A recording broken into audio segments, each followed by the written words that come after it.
Attendez, hein, j'arrive. Je suis en train de mettre en place. Ordi, c'est bon. Son, c'est bon. Extrait du film derrière, c'est bon. Ah, et pardon, évidemment, c'est quand même mieux. Bonjour, j'espère que vous allez bien. J'espère vraiment, hein, parce que là, je vous dis ça comme ça, mais j'espère vraiment que vous allez bien. Et vu que vous me posez la question, bah oui, moi aussi, je vais bien. Par contre, Walt Disney, plus du tout. Walt Disney Studio est en situation de crise. Pinocchio, malgré sa qualité, au box-office, ça a pas fait un grand chiffre. Et Fantasia, qui a coûté encore plus cher, et qui du coup a encore plus, ruiné la boîte. Et j'imagine que Walt Disney, face à ça, il se dit « Oh my god, this is a big cheat !» Le mot d'ordre chez Disney, c'est l'économie. Et comment on fait des économies dans une société? Déjà en virant des gens, pas ouf mais bon voilà, et surtout en faisant des économies dans les films d'animation. Et même si vu comme ça a l'air d'être un plan pour faire des mauvais films, celui dont on va parler aujourd'hui ne rentre pas dans cette catégorie. Bonjour à tous, bonsoir à toutes, je suis Saltaban et bienvenue dans Ricad.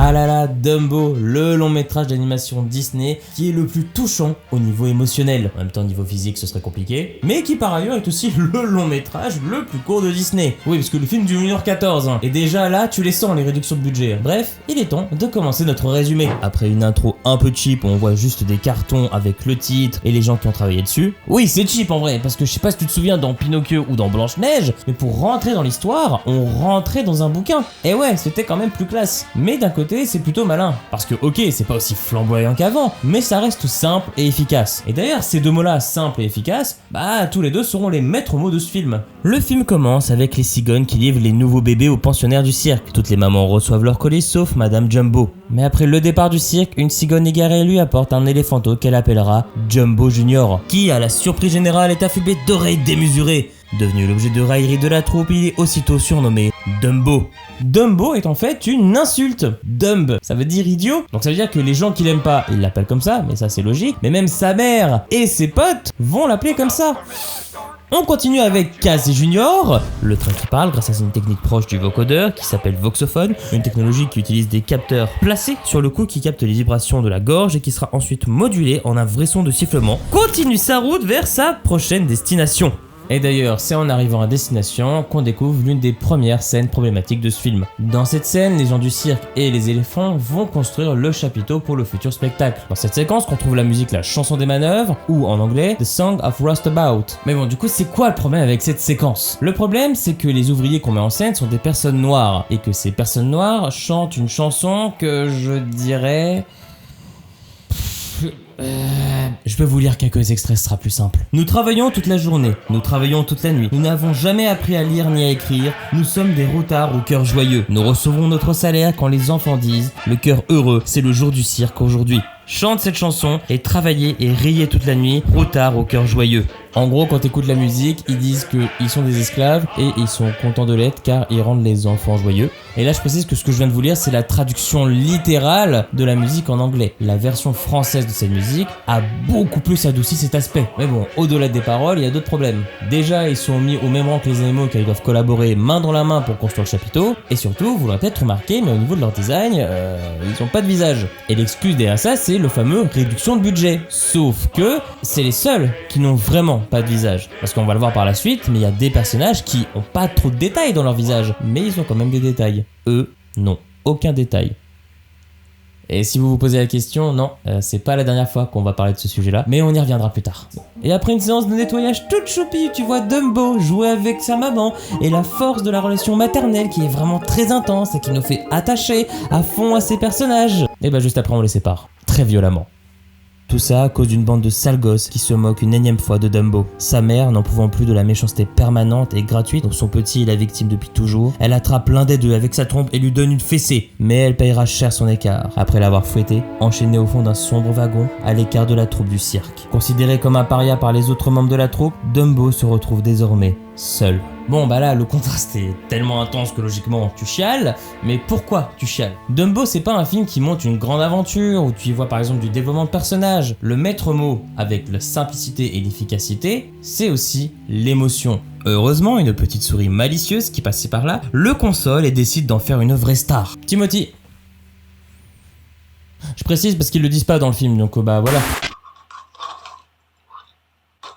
Salut, petite vidéo pour les personnes sensibles au faux raccord. Je vous préviens que dans le prochain plan, je n'aurai pas le même haut. Pourquoi? Parce que là, il est 3h du matin et je fais une petite pause dans le tournage pour prendre un petit yaourt parce que j'ai faim. Et je me suis fait une tache sur le pull. Et en vidéo, c'est pas ouf de garder des taches. Ça, c'est un peu rien ce que je viens de dire en fait. On reprend? Mais d'ailleurs, tant qu'on est sur Timothy, on va en parler un peu. Il vous ferait pas penser un peu à quelqu'un, cette petite souris? Un petit être malicieux qui aide notre personnage principal en lui donnant des conseils et en étant son ami? Vous l'aurez compris, c'est une sorte de Jiminy Cricket, mais pour Dumbo. Et d'ailleurs, pendant mes recherches, j'ai vu que les artistes étaient d'accord pour dire qu'il y avait un parallèle évident entre Jiminy et Timothy. Mais que Timothy est quand même moins moralisateur que Jiminy. En même temps, c'est normal, Jiminy, il a parfaite conscience, elle est là pour donner des conseils à Pinocchio. Et puis Timothy, il veut inciter Dumbo à devenir une star, donc moralement, c'est... Ah, je t'ai eu! Je l'ai dit dans la vidéo sur Pinocchio, et je te le redis encore plus maintenant, Jiminy est un con! Et encore plus quand tu vois Timothy. Alors ok, de base, Timothy, il est pas là pour mettre Dumbo sur le droit chemin. Putain, il y arrive tellement mieux que Jiminy. Déjà, lui, il fait pas la gueule tout le temps pour un oui, pour un non, et surtout que lui, il fait ça gratos. Alors que Jiminy, je te rappelle, lui, il fait ça pour avoir la grosse étoile là, et pour avoir les faveurs de la fée bleue. Et surtout, Timothy, c'est surtout un vrai pote, quoi. Il est avec Dumbo dans les meilleurs comme dans les pires moments. Bref, Jiminy est un con. Alors que Dumbo doit s'élancer sur un tremplin pour atterrir au sommet d'une pyramide de pachyderme, il se prend les pattes dans ses oreilles et percute la pyramide qui s'écroule, entraînant la chute du chapiteau. Et d'ailleurs, le chapiteau qui s'écroule, la vache. Ah mais regardez-moi ça. Oh là là là là. Je vous jure que la première fois que j'ai vu cette scène, la première pensée que j'ai eue, c'était: oh putain, Dumbo, il va prendre tellement cher. Et je pense que cette sensation, elle a été créée volontairement par le film. Oui, parce que tout le reste du temps, tu vois que Dumbo, il est seul, que personne ne l'aime. Ouais, une vie de merde, quoi. Et du coup, quand tu vois cette catastrophe arriver, tu ne peux t'empêcher de penser, par empathie, mais mon dieu, qu'est-ce qu'il va subir ce pauvre Dumbo? Dans la ville suivante, la direction du cirque décide de faire de Dumbo un clown, à la grande honte des autres éléphants. Et pour son plus grand malheur, son spectacle en tant que clown est un vrai succès. Et d'ailleurs, il y a une petite anecdote sur les clowns qui est assez intéressante. Mais je vous le dis, je suis pas sûr qu'elle soit vraie, parce qu'elle a été démentie par des cadres de Disney. Et en gros, il y avait quelqu'un de chez Disney qui avait déclaré que les clowns c'était des caricatures méchantes des animateurs qui étaient rentrés en grève. De quoi? De quelle grève? De quelle grève il parle? Ah oui, je ne vous en ai pas parlé. Vous vous souvenez au début de la vidéo quand je vous ai parlé que Walt Disney, tout ça, ils étaient dans la merde un peu? Et cette merde rajoutait qu'il y a une grève en plus. Et comme je vous l'ai dit, Walt Disney a dû commencer à virer des gens. Mais du coup, qu'est-ce qui s'est passé? C'est qu'il y a beaucoup de gens de Disney qui sont rentrés en grève. Et c'était une grève qui était totalement légitime. Il y avait des gens qui étaient pas payés, d'autres qui étaient trop payés. T'avais aussi Walt Disney des fois qui mettait de l'argent dans des trucs, genre des salles de sport. Alors c'est utile, mais bon là, c'était pas la priorité. Bref, les gens sont en colère et surtout, Walt Disney, il comprend pas. Il comprend pas que les gens s'énervent contre lui. Il comprend pas pourquoi le monde est contre lui. Et vous allez voir, cet événement-là, ça l'a vachement marqué. Timothy, pour faire plaisir à Dumbo, l'emmène voir sa mère emprisonnée. Mais ils ne peuvent pas se voir. Seules les trompes peuvent s'effleurer. Il s'agit de la fameuse séquence où on entend la musique Mon tout petit. Que dire sur cette séquence qui n'a pas déjà été dite? Oui, l'animation est excellente dans le sens qu'avec simplement 2 trompes, on ressent tout l'amour entre Dumbo et Madame Jumbo.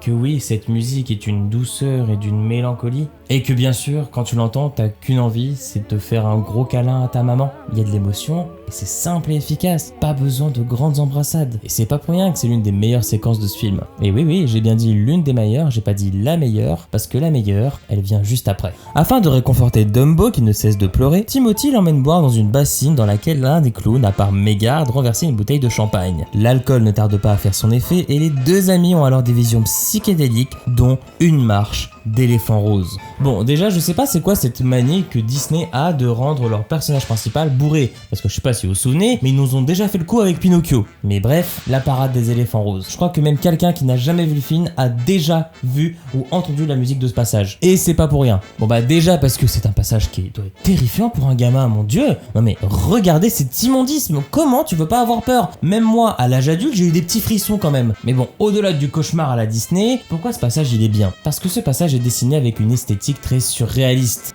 voir ses formes s'enchaîner, se déchaîner, se mélanger, se cracher dans l'une dans l'autre, pour finalement symboliser le trouble de l'esprit, et qui d'ailleurs en soi est une bonne métaphore des troubles causés par l'alcool. Et bon voilà, je balance l'info comme ça, mais c'est grâce à cette séquence que plus tard Disney a pu faire un film qui s'appelle Destino, en collaboration avec Salvador Dali. Et bon là on va pas s'étendre là-dessus, mais si un jour vous voulez qu'on en parle, n'hésitez pas à me le dire en commentaire. Le lendemain matin, les deux compagnons sont tirés de leur sommeil par une bande de corbeaux, qui s'étonnent de trouver un éléphant sur les plus hautes branches d'un arbre. Mais Timothée comprend vite que Dumbo est parvenu à voler grâce à ses grandes oreilles. Mais les corbeaux, qui n'en croient pas un mot, se moquent de nos deux héros. Vous vous souvenez en début de vidéo quand je vous ai dit qu'on allait reparler de racisme? Et bah c'est maintenant. À partir des années 60, les gens critiquent que les corbeaux de Dumbo sont une représentation raciste des populations afro-américaines. Déjà, la chanson qu'ils chantent est assez proche du jazz au niveau du style, et oui, pour la prestation, ils ont fait appel à des personnes de la communauté afro-américaine. Enfin, pas vraiment. Oui, pour la plupart des corbeaux, sauf pour le corbeau principal, qui est joué par l'acteur Edward Cliff, un acteur blanc. Et d'ailleurs, le truc qui est assez paradoxal, c'est que le corbeau s'appelle Jim Dandy Crow.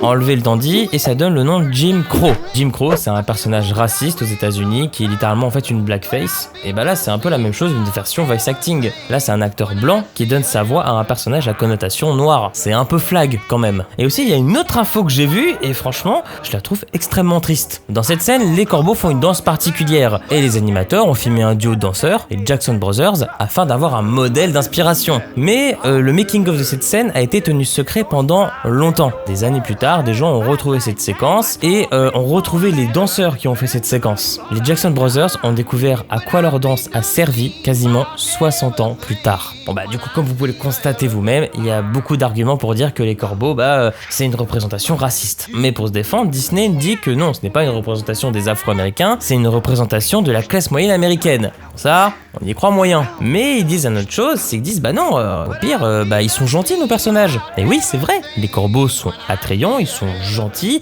ils aiment Dumbo dans sa quête, c'est raciste. Y a pas à réfléchir 1000 fois si c'est raciste ou non, ça l'est. Mais je comprends qu'on puisse se demander, mais pourquoi c'est raciste? Le racisme, c'est pas forcément des représentations négatives, c'est aussi l'entretien de clichés, autant négatifs que positifs. Et notez les guillemets s'il vous plaît. Comme on l'a dit, les corbeaux sont gentils et tout, mais le problème c'est qu'il s'agit d'une représentation qui renferme une communauté dans un type de personnalité. Et puis surtout que quand tu grattes un peu plus, est-ce vraiment positif? Il y a deux représentations d'Afro-Américains dans le film. Ceux qui montent le chapiteau et qui ont même pas de visage, je vous rappelle, et les corbeaux qui sont des jazzmen plutôt pauvres. Voilà. Et puis surtout, au début, ils se moquent de Dumbo et c'est Timothy qui les remet en place, qui leur dit vous avez pas honte de vous moquer des gens qui ont des différences. Tu sens le côté un peu dégueulasse de ce passage ou pas? C'est peut-être que moi qui le vois. Bon, c'était un passage un peu lourd, je vous propose qu'on continue. Il tente de le persuader de se servir de ce don, épaulé par le chef des corbeaux, qui offre au jeune éléphant l'une de ses plumes en le persuadant que son pouvoir magique lui permettra de voler. Le duo s'élance d'une falaise et là, incroyable, Dumbo vole.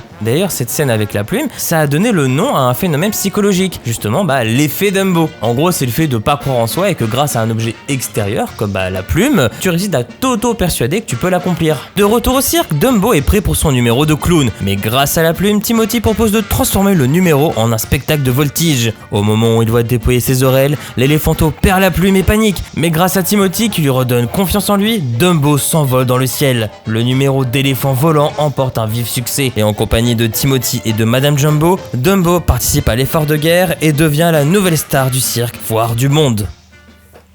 Ah, ça se finit comme ça, Dumbo? Ouais. Je crois qu'il est temps de passer à la conclusion. Bon, qu'est-ce qu'on a pensé de ce film? Pour être honnête avec vous, je suis plutôt mitigé. Mais on va commencer par le positif. Bon, déjà, on va dire la chose évidente sur l'animation, c'est un chef-d'œuvre minimaliste. Oui, clairement, ça se voit qu'ils avaient pas autant de moyens que sur Fantasia ou Pinocchio. Et oui, t'as certains dessins qui sont un peu moches et certaines couleurs qui sont pas ouf. Mais bordel, à côté de ça, le fait qu'ils avaient peu de moyens, ça a renforcé leur créativité. Par exemple, la scène où Timothy devient bourré. À l'origine, ils voulaient faire que Timothy boit et au fur et à mesure, on voit les étapes de l'ivresse. Sauf que ça, c'était trop compliqué à animer. Et ils se sont dit, comment on fait ça?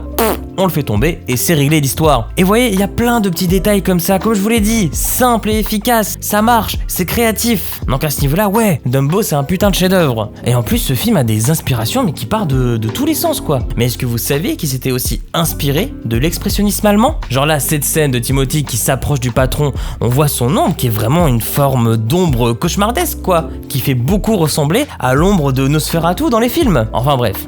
Ça, c'était les points positifs. Mais moi, mon problème avec ce film, bon, au-delà de tout ce qu'on a dit sur le racisme, tout ça, c'est au niveau de sa fin. Parce que je trouve que le message, il est vachement bancal. Ah oui, ok, le message, c'est nos différences nous rendent plus forts. Mais là, le problème, c'est que c'est Dembo qui doit fournir cet effort. C'est lui qui doit trouver sa force grâce à sa différence. Et c'est une fois qu'il la trouve qu'il se fait aimer des gens. Et c'est ça qui est dommage. Les autres, ils ont pas changé d'avis. Dembo aura toujours cette différence. Pour eux, ça sera toujours une personne difforme. Mais vu que maintenant cette différence, ça fait de lui quelqu'un d'important, là, c'est plus une différence. Et est-ce que finalement le film n'aurait pas été mieux si c'était juste les autres personnages qui avaient appris à accepter Dembo tel qu'il est, sans artifice, sans qu'il ait besoin de voler. Si dans le film tu voyais des personnages accepter Dembo tel qu'il est, et je parle pas de Timothy qui lui l'accepte dès le départ, mais je sais pas moi, par exemple l'une des éléphants qui reconnaît Dembo à sa juste valeur, enfin bref, peut-être que je me prends trop la tête. À vous de me dire ce que vous en pensez dans les commentaires. Sur ce, abonnez-vous, bisous.